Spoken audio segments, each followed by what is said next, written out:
आज जो ये सुंदर आयोजन यहाँ पर आयोजक समिति ने किया है, तो इसके लिए मैं बारंबार धन्यवाद देना चाहता हूँ, आभार प्रकट करना चाहता हूँ कि इस तरह का आयोजन होना जरूरी था। क्योंकि आज जिस भ्रष्टाचार की आग में उत्तराखंड जल रहा है, भ्रष्टाचार एक कैंसर रूपी बीमारी की तरह फैल रहा है, उसे रोकने के लिए हमारी माताओं बहनों के साथ कितने अत्याचार हो रहे हैं। आप उदाहरण के तौर पे बहन अंकिता के साथ जो अभी घटना हुई उसे देख सकते हैं, या आप देख सकते हैं एक बार पहाड़ों की तरफ नजर मारकर देख लीजिए कि वहां की हमारी बेटी बहन माँ जो है वहां पर प्रसूता जो होती है अस्पताल आते आते दम तोड़ देती है। हमें ये गौर करने की जरूरत है। अभी आप देख सकते हैं, अभी हमारी शिक्षिका जो है बड़ी दीदी उत्तराखंड बोगड़ा जी कह रही थी कि राज्य बनाने में सबसे बड़ी भूमिका हमारी मातृशक्ति की थी। मातृशक्ति की भूमिका थी। राज्य आंदोलन में ऐसी ऐसी मातृशक्तियां थी जिन्होंने घर पर रोटी बनाई, बच्चों को रस्सी में बांधकर घर छोड़ दिया और अपने आंदोलन में आ गई थी। हमारी मातृशक्ति की उस पर भूमिका आंदोलन, उत्तराखंड आंदोलन में। परंतु आज क्या हुआ, हमने सत्ता में ऐसे लोगों को बिठा दिया है, उस मातृशक्ति के अधिकारों पर कुठाराघात हुआ है। आप देख सकते हैं कैसे हमारे सरकार की कमजोर पैरवी के कारण हमारे मातृशक्ति का जो सरकारी नौकरियों में 30% का आरक्षण है उसे कैसे समाप्त कर दिया। हम सबको मिलकर अपनी जो मातृशक्ति है उन्हें मजबूत करना है। ये जो 30% का आरक्षण का जो मुद्दा है हम सबको लड़ना है। आप देख सकते हैं कि गलत हो रहा है। आपने देखे 15-15 लाख 20-20 लाख में पेपर बेच रहे हैं।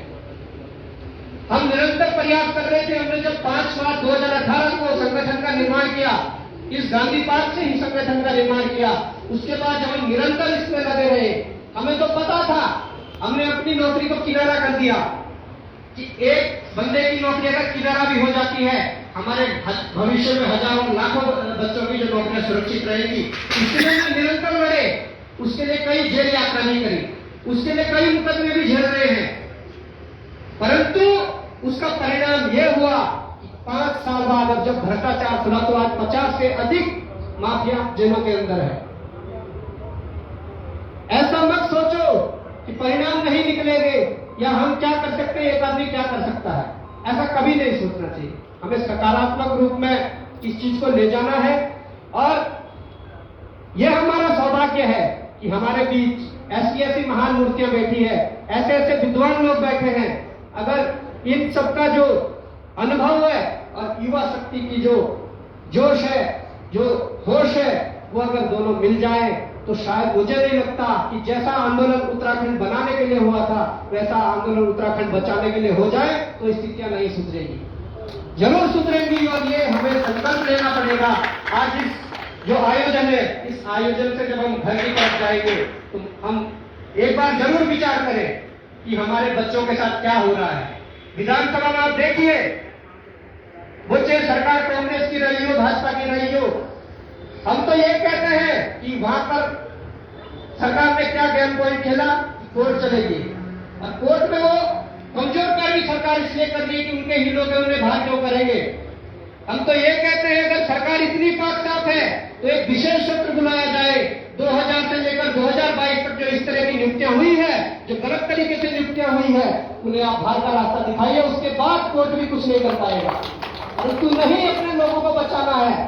पार्टी का कार्यकर्ता जो झंडा झंडा बोलता है उसे नहीं लगाएंगे, अपने रिश्तेदारों को लगाएंगे। और ये किसने देखा? आज यहाँ पर लाइब्रेरियन कोचिंग में बैठकर बच्चे 5-5, 7-7 साल से तैयारी कर रहे हैं।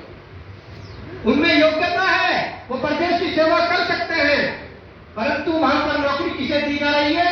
जिसने एक लेटर लिखा कि मुझे विश्वसनीय सूत्रों से ज्ञात हुआ है कि यहाँ पर ये पद रिक्त है और मुझे नौकरी दी जाए। विधानसभा के डायरेक्ट लिख देते हैं कि यहाँ पर समीक्षा अधिकारी का पद रिक्त है, इन्हें नियुक्ति दी जाए। तो ये क्या खेल चल रहा है, हमें यह समझना होगा। ये नहीं है कि जिसके साथ ये घटना हुई है उनकी ही ये पीड़ा है, ये पीड़ा हम सबकी है। उस पर हक हमारा, आपका और हमारे बच्चों का सबका था, परंतु उन्होंने लूटा है। लेवल 9, लेवल 10 की जॉब जिसमें 1 लाख, 1,20,000, 1,30,000 सैलरी है, वो पद तुमने बिना एडवर्टाइजमेंट के, बिना पेपर के आपने एक लेटर के आधार पर दे दिए। तो ये बहुत सारी जो चीजें हैं, बहुत सारे जो मुद्दे हैं, इन पर लड़ना होगा। हमारे भाई साहब ने कहा था कि मुझे लगता है उत्तराखंड में 20 से ज्यादा मुद्दे नहीं होंगे। वास्तव में अगर कोई संगठन, एक संगठन को ये जिम्मेदारी दी जाए, सारे संगठन मिलकर काम करे, परंतु संगठन को जिम्मेदारी दी जाए कि ये संगठन इस पे काम करेगा, ये संगठन इस मुद्दे पे काम करेगा, तो हमें समय नहीं लगेगा। मैं विश्वास दिलाता हूं कि अगर इस तरीके से रूपरेखा तैयार होती है तो मुझे उम्मीद है कि 1 साल के अंदर अंदर आप ऐसा काम कर जाओगे कि लोगों का दिल जीतोगे। और जिस दिन आपने लोगों का दिल जीत लिया, उस दिन मुझे नहीं लगता कि संगठन को या इस शक्ति को कोई आगे बढ़ने से रोक सकता है। क्योंकि सबसे पहले हमारे जो मतभेद होते हैं, मतभेद हो पर मनभेद ना हो, क्योंकि हमारे जब हमारी अपनी टांग खींचते तो दिक्कतें आती है। दुश्मन हमारी टांग खींचे में कोई समस्या नहीं है। कहते हैं ना कि अगर कुल्हाड़ी के पीछे लकड़ी का हिस्सा ना होता तो पेड़ कटने का किस्सा ही ना होता, क्योंकि उसके पीछे भी वो लकड़ी लगी है जिस पेड़ में है।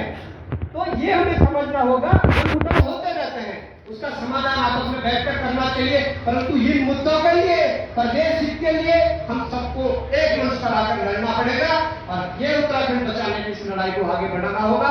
बहुत बहुत धन्यवाद, बहुत बहुत धन्यवाद भाभी पवार जी, धन्यवाद मंजू निहाल जी का, उमा पवार जी का।